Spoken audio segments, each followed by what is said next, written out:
Have you ever stopped to think about how um, demand for a really specific kind of land access is actually rising, Right. especially access tied to, our wild spaces? It is a surprising trend, isn't it? Yeah, and it kind of hints at these bigger shifts in how we're using land, how we value it. So today we're going to do a deep dive into this surge in demand for hunting leases. Right. Our source for this is an article, Demand for Hunting Leases on the Rise. It's from Basecamp Leasing. They're a platform connecting landowners and hunters. A key player in this space. Exactly.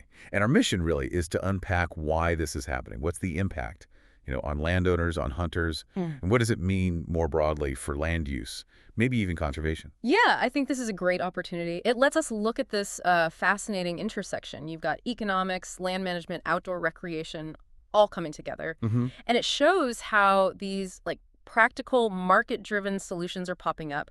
They address real challenges for, property owners and the folks who love the outdoors. Okay, so let's dive in then. What is fundamentally driving this rising demand for hunting leases? What's the core issue here?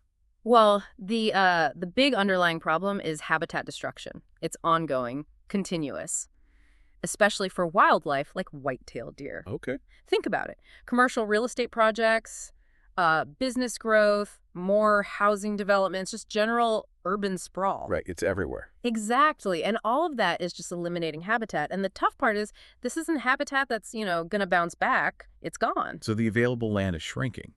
Year after year. It diminishes the supply of available hunting land. So naturally, the demand for what's left goes up. That paints a pretty stark picture, yeah, just less and less wild space.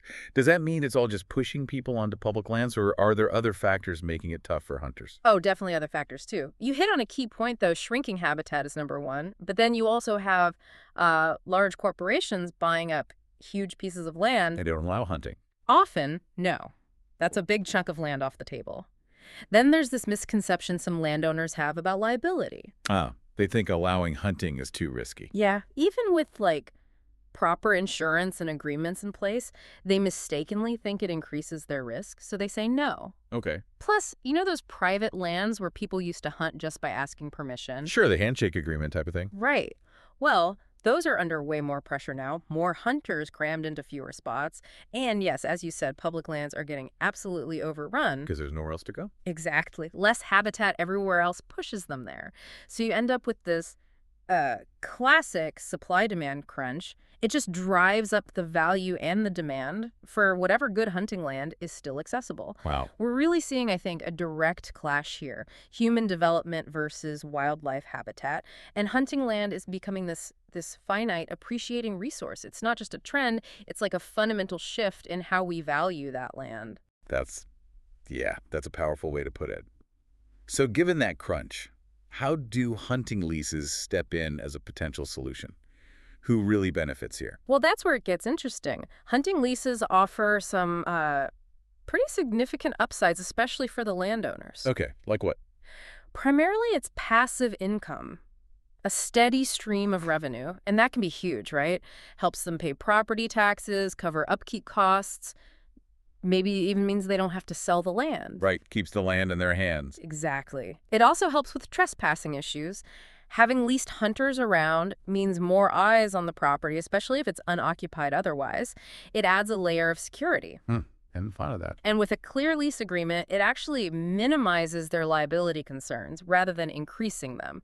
It clarifies responsibilities. Gotcha. And one more thing, hunters often want to help maintain or even improve the habitat, for the wildlife. Oh, interesting. So their goals can align with the landowners. Absolutely. They can help manage game populations, maybe protect nearby farm crops. Landowners can even write habitat projects into the lease agreement. Okay, that's a clear win for landowners then. Manage the land, get paid, get some oversight. What about the hunters? What's the draw for them? Oh, for hunters, the benefits are really clear. First off, access to better hunting land, often much better than what's publicly available. Higher quality experience. Right. And it's longer lasting, more secure access, not just year to year hoping you get permission again. Yeah, that stability must be huge. It is. And that better land often with less pressure, means potentially more deer, maybe bigger whitetails. Because it's not hunted as hard. Precisely. Less pressure than you find on public land or even those permission spots. So overall, it's just a significant step up in the quality and consistency of their hunting. So it's more than just access. It's becoming like a tool. Exactly. It's evolving. Hunting leases are becoming this economic and environmental tool. You're turning recreational users into essentially financial partners in keeping that land healthy and managed. And platforms like Basecamp Leasing, the source we mentioned, they basically act as the matchmaker for this. Yeah, they facilitate the whole thing, make it easier for landowners to list their property and for hunters to find those leases. They handle contracts, insurance, etc. Okay. So this trend, is it happening everywhere? Hmm. Or are there specific parts of the country where hunting leases are really taking off? Good question. It varies. Interestingly, the whole idea of leasing for hunting, it actually started way back almost 100 years ago in the Southeast. Oh, really? Didn't know it. Yep. And it's still a major hotspot.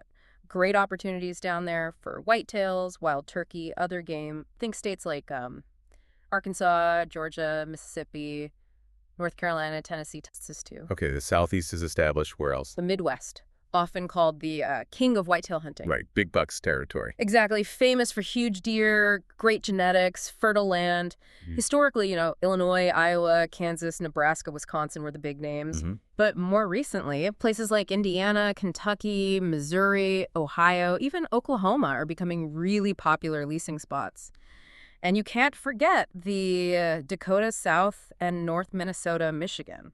Lots happening there. So Midwest is definitely key. Anywhere else? The Northeast is kind of the newer region for this concept. Leasing isn't quite as historically ingrained there. But it's growing. It is, yeah.